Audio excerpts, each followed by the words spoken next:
సేపట్లో సీఎం చంద్రబాబుతో అయ్యన్న పాత్రుడు సమావేశం కాబోతున్నారు. ఈ భేటీ తరువాత దీనిపై ఓ క్లారిటీ అయితే రాబోతుంది. కేబినెట్ లో అయ్యన్న పాత్రుడికి చోటు లభించలేదు. దీంతో స్పీకర్ గా అవకాశం ఇవ్వాలని చంద్రబాబు ఆలోచిస్తున్నట్లు తెలుస్తోంది. అలాగే మరో సీనియర్ నేత అయిన యనమల కూడా చంద్రబాబును కలిసేందుకు సచివాలయానికి చేరుకున్నారు.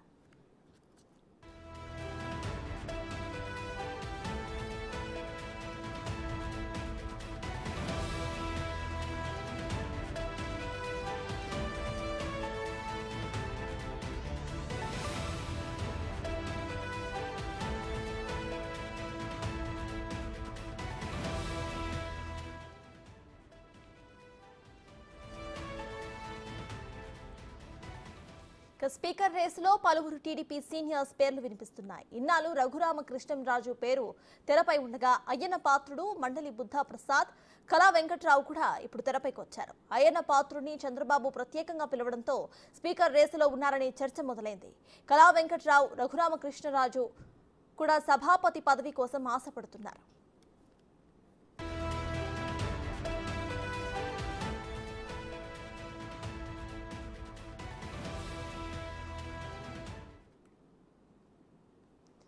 ఇదే విషయంపై పూర్తి డీటెయిల్స్ మా ప్రతినిధి శివ అందిస్తారు. శివ, చెప్పండి, ఇటు అయ్యన్న పాత్రుడికి మల్లికార్జున్ చెప్పండి, ఇటు అయ్యన్న పాత్రుడికి సభాపతి పదవి ఇచ్చే అవకాశాలు ఎక్కువగా ఉన్నట్టు తెలుస్తోంది. సో ప్రెసెంట్ అప్డేట్స్ ఏంటి? సతాజ్ ఏదైతే ఉందో అయ్యన్న పాత్రుడికి కూడా కొద్దిసేపటి క్రితమే అధిష్టానం నుంచి పిలుపు అనేది రావడం జరిగింది. ఆయన అక్కడ విశాఖపట్నం నుంచి కూడా బయలుదేరినట్టు కూడా చెప్తా ఉన్నారు. టీడీపీ అధినేత జాతీయ అధ్యక్షుడు చంద్రబాబు నాయుడిని కలవబోతా ఉన్నారు. ఎందుకంటే మొన్న జరిగిన మంత్రివర్గంలో కూడా చాలామంది సీనియర్లకు మంత్రివర్గంలో అయితే చోటు అయితే దక్కలేదు. చాలామంది సీనియర్లు నిన్న మాట్లాడినప్పుడు బిగ్ టీవీతో అయ్యన్న పాత్రుడు మాట్లాడే సమయంలో కూడా క్లియర్గా కొత్త నీరు అనేది వస్తూ ఉంటేనే పాత నీరు అనేది కలిసి పనిచేస్తూ ఉంటుంది.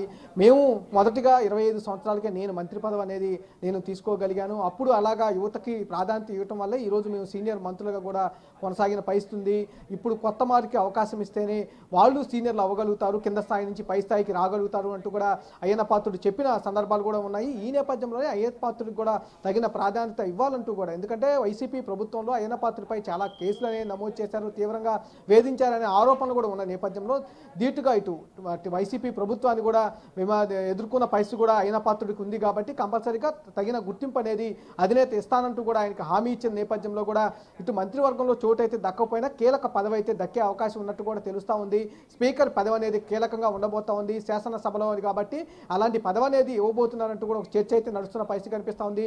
ఆయనతో పాటు అయ్యన్న పాత్రుడితో పాటు ఇటు సీనియర్ నేతగా ఉన్నారు కళా వెంకట్రావు, రాష్ట్ర టీడీపీ అధ్యక్షుడిగా కూడా ఆయన పనిచేసిన పరిస్థితి ఉంది. అలాగే రాష్ట్ర మంత్రిగా ఆయన పనిచేసిన పరిస్థితి ఉంది. కాబట్టి కంపల్సరీగా ఆయనకు కూడా అవకాశం కల్పించే అవకాశం ఉందంటూ కూడా తెలుస్తూ ఉంది. ఆయనతో పాటుగా ఇటు వైసీపీ నుంచి ఎంపీగా పోటీ చేసి గెలుపొంది అక్కడ వైసీపీ పైనే పోరాటం చేసిన రఘురామకృష్ణరాజు కూడా పరిశీలిస్తున్నట్టు తెలుస్తూ ఉంది. అయితే వీళ్ళ ముగ్గురు సీనియర్ నేతలుగానే ఉన్నారు. మంత్రులుగా కొంతమంది పనిచేస్తే కొంతమంది సీనియర్ నేతలుగా ఉన్నారు. సుదీర్ఘంగా వైసీపీ పార్టీపై కూడా పోరాటం చేసిన వ్యక్తులుగా కూడా ఉన్నారు. వీళ్ళలో ముగ్గురికి అవకాశం వచ్చే అవకాశం కనిపిస్తూ ఉంది. ఎక్కువగా కూడా అయ్యన్న పాత్రుడికి అవకాశం ఇచ్చే అవకాశం కనిపిస్తుంది. ఈ నేపథ్యంలోనే అయ్యన్న పాత్రుడిని టీడీపీ అధినేత పిలిచినట్టు కూడా చెబుతున్న పరిస్థితి కనిపిస్తూ ఉంది. మరికొద్దిసేపట్లో అయితే ఉండవల్లిలోని చంద్రబాబు నివాసంలో అయ్యన్న పాత్రుడు కలిసే అవకాశం కనిపిస్తూ ఉంది. ఆయనకు హామీ అయితే లభించే అవకాశం కనిపిస్తూ ఉంది. ఎందుకంటే ఈ 4-5 రోజుల్లోనే అసెంబ్లీ సమావేశాలు నిర్వహించబోతా ఉన్నారు. కొత్తగా ఎన్నికైన ఎమ్మెల్యేలు ఎవరైతే ఉన్నారో వాళ్ళ చేత ప్రమాణ స్వీకారం చేయించబోతా ఉన్నారు. స్పీకర్ ప్రమాణ స్వీకారం చేయించిన తర్వాత పొటెన్ స్పీకర్ని ఎన్నుకోబోతా ఉన్నారు. ఎన్నుకున్న తర్వాత డైరెక్ట్ స్పీకర్ని ఎన్నుకుంటారు. ఈ నేపథ్యంలో ఎవరికైతే ఆ స్పీకర్ పదవి వరిస్తుందా అని ఎదురు చూస్తున్న పరిస్థితి కూడా కనిపిస్తూ ఉంది. అయ్యన్న పాత్రుడికి అయితే ఎక్కువగా ఇచ్చే అవకాశం ఉన్నట్లు కూడా తెలుస్తూ ఉంది. అందుకనే అధిష్టానం నుంచి ఆయనకి పిలుపు వచ్చిందని కూడా ఒక ప్రచారం అయితే జరుగుతున్న పరిస్థితి కనిపిస్తూ ఉంది. మల్లికార్జున రేస్ లో రఘురామకృష్ణరాజు మరియు మండలి బుద్ధా ప్రసాద్, కళా వెంకట్రావు వీరు కూడా ఉన్నారు. అయితే వీరికి ఒకవేళ సభాపతి స్థానం కాకపోతే ఇంకా వేరే స్థానాలు ఏమైనా ఇచ్చి వాళ్ళని ఇది చేసే అవకాశం ఉందనుకోవచ్చా?